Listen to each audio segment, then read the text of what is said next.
कि जैसे हमके सतावे तोहके सतावे ला कि नाए जान, तोहरों के याद हमारे आवेला कि नाए जान। उनके आंसू तू ए जान, उनके आंसू तू रुला जइबू का हो, शादी होते जान भूल।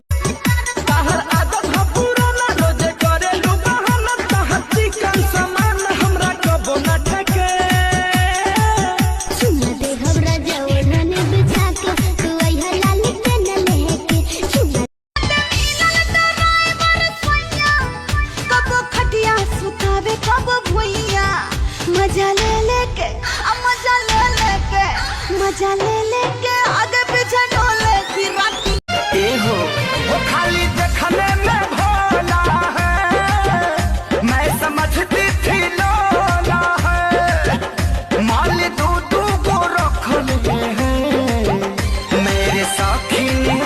तू कहा तो पवन सिंह से बात करी हम, तू कहा तो खेसारी से बात करी हम। उनकर पहिले से मैं हर बाटे जीजा, उनकर पहिले से मैं हर बाटे छोड़ के जाए वो ससुरा बात जिंदगी भर रोइबे जब आज के न भइले रे।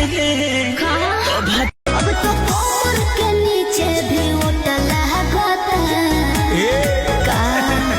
ये छोटी